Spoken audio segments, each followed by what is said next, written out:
We're very location specific. So while we do dive into more broad ideas and everything like, return on equity or cost seg, for instance, we do like to be hyper focused and spend a lot of time doing deal analyses of deals that our clients have closed, highlighting different options for people out there.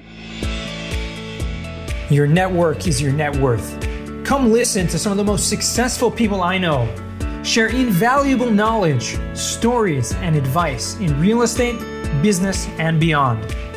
This is Weiss Advice. Whether you want to take your business or personal life to the next level, look no further. Welcome back to another episode of Weiss Advice. I'm your host, Yona Weiss. On this wonderful day, excited to be here with yet another Jenny on the show. I was joking about that before. I've actually interviewed two Jennys today, including Jenny Bayless, the best Jenny of the day, that's for sure. So welcome to the show. Excited to have you on. Thanks for joining me. Thanks so much for having me. And I'm glad to get the acclaimed Jenny of the Day title. So, it was a hard pick and we haven't even started yet. So we have a lot to live up to, but just great to have you on the show. I know we had one of your partners, Chris Lopez, on the show many moons ago. Great guy out in Denver. And I know you as well, working together in the Denver real estate market, doing so many things. I don't even know where to begin. So why don't you just begin for us? Give us a little background, what you've been doing in the real estate world and maybe how you got started. Yeah. So I guess I was an investor first is kind of the best way to describe it. So investor first, then I left my day job and became a realtor full time, linked up with Chris, as you mentioned. And, it's been a fantastic partnership ever since. And yeah, so he does his thing up in the Denver area. I'm down in Colorado Springs. So we kind of have a, pretty wide net over the I-25 corridor, if you're familiar with the area. So yeah, just, really just investment focused real estate agents and helping people figure out what exactly their strategy is, how to execute it. And having been an investor first, I think that, that's been really fun for me to help people avoid pitfalls. Don't do this because I messed up XYZ. And I have plenty of war stories for people. So, well, I hope we're gonna pull some of those out today because I'd love to. We always love the war stories. Yep. So being an investor first and realtor second, how would you describe yourself at this point? Which takes the precedence? Because I'm sure you still own properties, right? Oh, absolutely. So I think that I would say 50-50 because I love all my properties, they're my little babies, I guess. Right. And I'm always strategizing with them, and being a real estate agent has just kind of allowed me to propel educating our clients. And that has just been so fun for me. Like I mentioned, I left my previous job and jumped into this, and it's just been so fun. I love it. That's awesome. What were you doing previously? Accounting. Oh, okay. So public accounting, that kind of stuff? Worked for an employer, but it's just so dry, right? Well, yeah, but I'm sure a lot of those skills, a lot of those skills can be, copied over into the real estate world. Obviously, you need to, for sure, to know how to use Excel. You need to know how to underwrite. And like you said, strategize, make the best numbers work for you. Yeah. Very cool. So Colorado Springs, for our listeners who aren't so familiar, I've been out there. I've been to Denver and Colorado Springs. It's a beautiful place. Just beautiful in the Rockies. But you describe what is the market like currently? Because they are two very distinct markets between Denver and Colorado Springs. Yeah, very much. So kind of an interesting story. When I first moved out to Colorado in 2016, I lived in a suburb of Denver because I was working up in the Denver area, and I invested in Colorado Springs. So I was kind of a commuter to our investment properties. And since then, I've moved down south, but it's about an hour away from Denver, hour south, Pikes Peak. It's kind of the most famous landmark, of course. But just in terms of, rental property, points of interest, I call it, is, we have a really diverse economy. Primarily, military has a huge presence. Right. We have multiple Space Force bases, Army bases, just installations, all that good stuff. So the military is a huge draw, which then, of course, draws government contractors, military contractors for private industry as well. Mm-hmm. So that's very dynamic. And we're also getting a lot of tech groups down here now. So that has been, over the past several years, tech has entered the area, in addition to just like your normal everyday city type jobs as well. So that has been exciting for sure. And yeah, the city has just been booming over the last several years. Right. For sure. There's been a lot of growth. I remember last year I was looking at a multifamily deal to invest in with someone that I've invested with several times. The deal itself didn't end up going through, but I learned a lot about the Colorado Springs market because it was like a multiple property portfolio of multifamily, deals. And there was just so much great information about the growth of the city, the military, contractor, the army, et cetera, the military bases is a primary driver. There's also, a big college town, and there's a lot of other industries that are there, which really make it for, a place where it's really booming economy. It's still relatively small when you think about like cities, but there's a lot of growth and really job growth and population growth. That's the key factors when you're looking at investing in multifamily specifically. But I know you deal with a lot more with single family, right? Yes, exactly. Yep. So let's hear some of those war stories. I just want to dive right in because war stories are fun. I know you've had so much experience with not only your own properties, but with other people's and investors. I just love to hear, anything out there. Yeah. I mean, so I've shared this story with, a few people, but BRRRR was my favorite method back in the day. It's not so available now. It is in some, context, but one of the R's is kind of out of place at this point. Yeah, exactly. So this is, think back 2016, 2017, 18 timeframe. Yeah, man, I jumped in like head first into this one property, and I kind of call it my like learning property. I still have it to this day. I love it because I just, got kicked in the teeth so many times on this thing. And so we bought it from a wholesaler, kind of your typical newbie investor story where bought it from a wholesaler. Of course, we couldn't do an inspection on it because, it's a wholesale property, right? So I thought I knew everything, what I was doing with it because we had an identical rehabbed home that we bought, essentially turnkey down the road from it. So I'm like, oh, I know what the ARV is. I know, this, that, and the other. So I just remember like getting that email from the wholesaler and immediately calling him and saying, I want it. And they're like, okay, well, so, driving over to Title during my lunch break, and they're like, well, the sellers are going to let you at least see the house before you buy them. Oh, okay, great. Just kind of like poke my head in, not really thoroughly investigate anything because the sellers are the ones that are showing us around and everything. Right. And so, yeah, we bought the house, and I mean, it was just a mess, an absolute mess. I messed up a lot on the financing piece of it because going into it, this is I call it my first purposeful BRRRR. I have an accidental BRRRR as well, but first BRRRR that I did on purpose, I didn't understand the concept of seasoning. And I didn't understand that you need to have your back end financing lined up before you buy the property.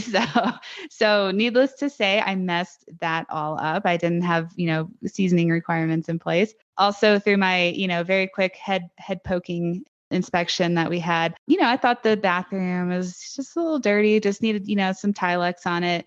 No, when we went to go touch the tiles, they're like crumbling off the walls. Oh, wow. So, I mean, it was just a mess. So I had to totally gut the bathroom, gut the kitchen, like basically the whole house got a redo. And yeah, I just remember I had to do a lot of sweat equity in this property to try and get it, up and running because it was way worse than I thought. And I'm just like scooping up dog poop in the backyard, being like, what did I get myself into? Wow. So really hands-on. Yeah. So, I mean, it was not one of my happiest moments for sure, but, it all worked out. We were eventually able to do a BRRRR on it. And then we've since we kind of hit this wave of appreciation, we did another cash out refi on it back in, I guess it was 2021. We got like in the mid threes, pulled out $100K, in addition to having the perfect BRRRR beforehand. So, I mean, it's just, a lot of mistakes, but it kind of shows how resilient long-term buy and hold real estate can be. Like I said, I made every mistake that there is, construction, Right. financing, like everything. And it still worked out. And I call it a success. So I mean, listen, in the long term, right? It's hard not to be successful in real estate if you're holding long term. You have to ride through some waves sometimes. But I think the biggest mistakes that you had to encounter were just in that initial construction and dealing with issues that you hadn't looked into. And I guess the major lessons are don't buy a property sight unseen, like, right? Or get an actual inspector in there. Don't just poke your head in. True. Oh, yeah, it's okay. Yeah, you have really no idea what you're doing. For sure. I mean, what's surprising is that did you have a loan set up originally when you bought it, or was it a total cash purchase? Yeah, so great question. This was our first foray into hard money lending. So my terms were not super favorable because I didn't have a track record. So the hard money lender financed 90% of the purchase and nothing else. So I had to bring the 10% of the purchase and then all of the rehab costs. Wow. So yeah, so that was kind of why it was such a bummer to be stuck in that property for so long. But, after that one, after I kind of proved the numbers to them, they gave me much more favorable terms thereafter. So that's also something to kind of highlight for people that if they're not super happy with their hard money or their private money lending, like you have to prove yourself before people will, kind of let you have a little bit more leeway. Yeah, it's always the people that have the least amount of experience wanting the best terms. And, unfortunately, the lenders don't see it the same way. Yeah. And in hindsight, I'm totally on their side. I mean, I'm surprised they gave 90%. That's also very hard to come by. Even back then, I was actually in 2016, 2015, 2016, 2017, I dealt with a little bit of hard money lending. Like I was doing lending and like some brokering. And I mean, it was just amazing the amount of leads we got, but we're totally unqualified. People just wanting out. And I can't count, how many times a day I would get asked, do you have 100% financing? Like, no, like, why would we give you 100% of the money? Like, you need to do something. You need to bring something to the table. Yeah, exactly. Yep. So I know you and Chris are doing a lot of education now. I came across some YouTube videos that you did, some webinars, some stuff. And who's the audience of that? Like, who are you? Is it specifically to local investors, buyers? I mean, who's your educational content geared for?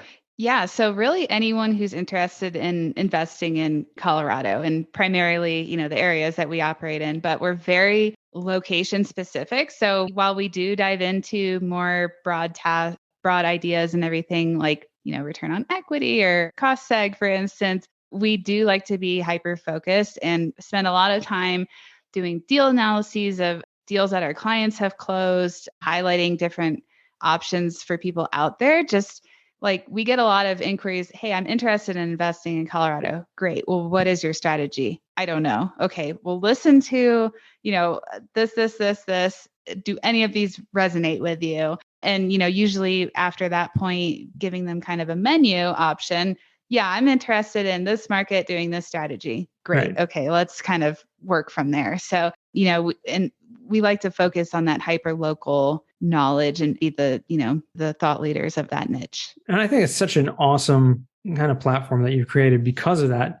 And anyone who's listening to this who is in their specific local market, I think what you can learn from Chris and Jenny is how to become a local expert and create a thought leadership platform, create a YouTube channel, a podcast, whatever it is, local meetups that set you as an expert of real estate in that area, because you'll see you just become a local resource. People flock to you, and then that, just grows your business, exponentially. Yeah, it's been fun, and it's been great getting to meet other people that way as well. Sure. Yeah. I mean, have you guys brought on new realtors or new agents like through that? Yeah. So when I first joined Chris's platform, it was just me down here. I was kind of, guinea pig, I guess, to see if we could expand markets. So, set up all the media type stuff down here. And I was the sole agent down here as well. And we've since brought on an amazing agent. Her name is Leah, and she is our primary agent down here. And then I'm still, running the podcast, the media type stuff, strategy calls. And then once that client has kind of their roadmap in place, turn them over to Leah, and she hits the ground running, and Nice. she's a phenomenal transaction agent. So yeah, we make a really good team. It's been fun, and it's been great finding someone who you mesh with so well to be able to just give the client the best experience, essentially. Sure, absolutely. It's really, really powerful having a good team and being able to make things happen. I mean, there's so much can be said about that. I know you also invest in Pueblo, which is a really unique kind of town. Can you tell us a little more about Pueblo, Colorado, for our listeners who may not be familiar with that? Yeah. So that town is about an hour south of Colorado Springs. So if we're just going, north to south, we got Denver, then Colorado Springs and Pueblo.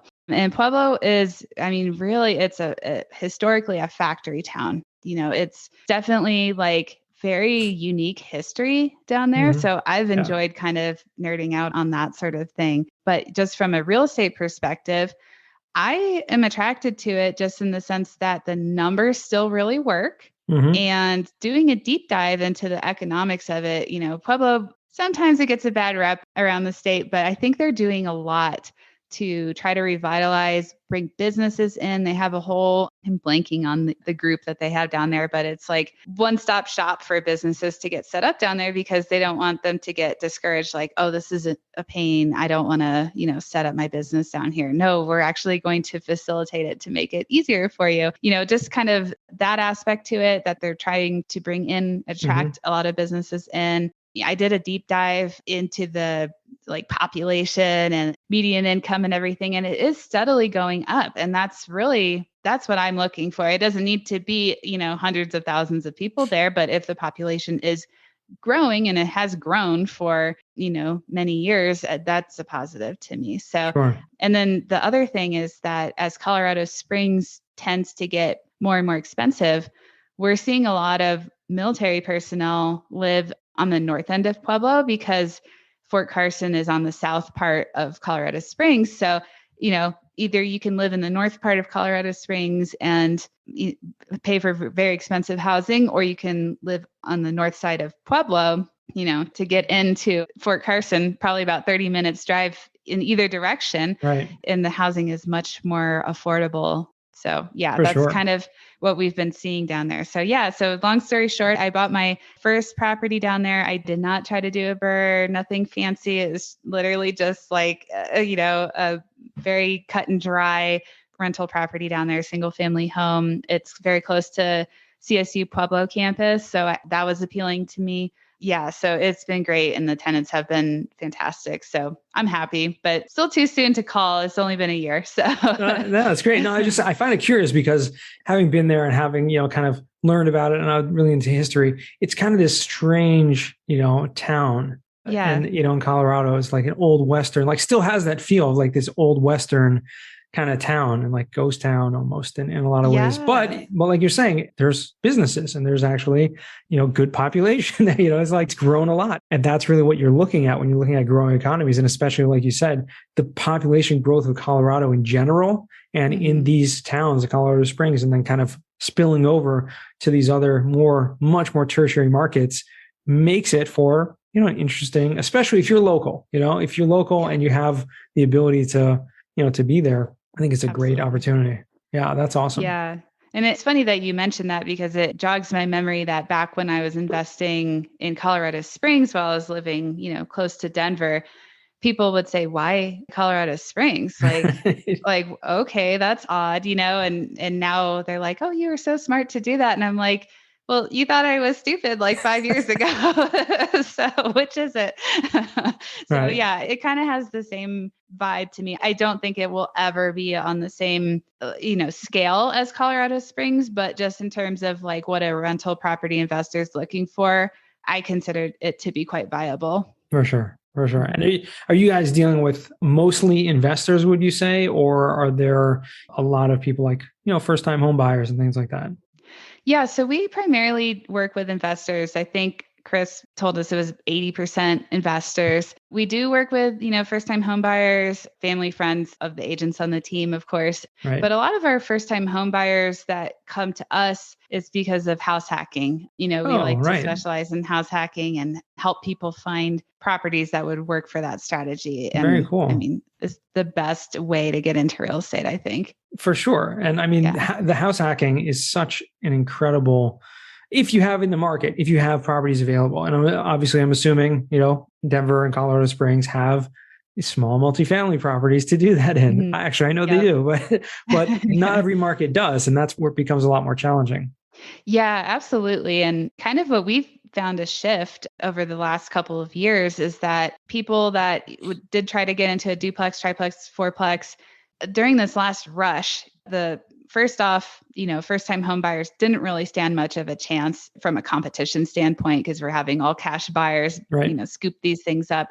But what we found is that houses that you can easily convert, 5 bedrooms, 3 bathrooms, that sort of setup. Yeah, they have been absolutely phenomenal. And then that investor is able to move out and rent out the bedroom that they were living in and usually cash flow quite well after they've done that. So that has kind of been the winning strategy for a lot of people down here. That's awesome. Yeah. And I think if I recall, Chris actually wrote a book on house hacking in Denver. He did. Right? Yeah. I'm trying to remember what it's called. I think it's just called The Book on House Hacking in Denver, I think. But you can reach out to me. We can send you a copy if you want it. So. We can, definitely, get that in the show notes over there if anyone wants to check out the House Hacking Denver book, because there's so many tricks and things you need to know, especially when you're getting so hyper local, which you guys do. So I love that. Jenny, I want to transition now to we call the final four, and we could go on for hours here. But first question I want to ask you here is, what is the worst job that you ever had? Yeah. So I haven't had too many jobs. I'm kind of a serial, loyal job person. But in high school, I worked at a fast casual restaurant and there's a lot of hangry people that came in. So that was a little difficult, I think. It's always hard working in a restaurant, no matter where you are, what you do, what age, what type. Mm-hmm. It's just one of those difficult jobs. Opened my eyes as a teenager to, how people interact in the world, I suppose. And what not to do, right? what not to do, how not, absolutely. Second question, what's a book you've read that's given you a paradigm shift? Yeah. So I would say that probably the book on investing in real estate with no and low money down by Brandon Turner. That was the one book that I actually was listening to it as we bought our first local property. I was doing some, minor renovations to it. I was listening to the audiobook. And as I was listening to it, I said, oh my gosh, I think I finally understand what this BRRRR strategy is. Like it finally clicked. It was a little late, but it finally clicked for me. And so I'm like, I think I can do it to this house. And that was kind of our very first, that's the one I call an accidental BRRRR, but that was our very first BRRRR, was through listening to that book. And it really shifted my whole way of looking at real estate and looking at possible deals. So I think that one pretty much changed my life on that. Yeah, that's awesome. That's really, it is a life changer, really, when you come to do it. You talk about an accidental BRRRR. And for our listeners who, we're talking about BRRRR is the acronym for BRRRR. There's maybe a few R's in there, 3, 4, 5 R's, depends, but it's buy, renovate, rent, rehab, renovate, whatever it is, refinance, which that's the one that's challenging nowadays. With and then the final R is repeat. Just keep it going, right? Do it again. Some people sell them, right? Do the BRRRRs, method, but the refinance and repeat, just keep them long term. That's the method. So amazing that a book can find, sometimes you just need that clarity. You need to have something told to you in a different way and to just kind of have the light bulb finally turn on. Yeah. And sometimes, I'm probably an experiential learner, and it took me being in, the thick of it with pain up to my elbows going, oh, that's what they're talking about this whole time. It didn't really click mathematically, which is kind of funny since I am rather analytical. But yeah, sometimes you just have to be in the middle of it, I think. For sure. I mean, and also with behind you with all of those kind of diplomas and certificates on the wall, Well, some of those are my husband's, so. Okay. I'm an experiential learner. That's true. We all we all learn through different methods and different means better than others. So third question I'm going to ask you is, what's a skill or talent that you would like to learn? Yeah, I wish I had a talent of cooking. I try almost every night I try. I'm not too great. I kind of get really frazzled in the kitchen if things are going off, at the same time. So that's a skill that I really wish that I was good at. Yeah. Well, I don't know if it's something that can be learned. It probably is. There's a lot I think I'm just not naturally good at it. It's just one of those things that I have to accept. I know people like that too. So don't worry about it. It's either you're good, hopefully your husband is, or, at least you don't, I we used don't to say, starve. Yeah. I used to say my mother, her favorite thing to make was reservations, so that's, just fourth and final question is, what does success mean to you? Yeah. So success to me is having the ability to do what you want almost when you want. And really that's it. So it could be, having the ability to take a job that's more fun, more fulfilling, but might be lower paying, or maybe that does mean sit on the beach all day, or maybe it means just being able to take, an afternoon off and go for a hike. That to me is successful, just having full control over your time. For sure.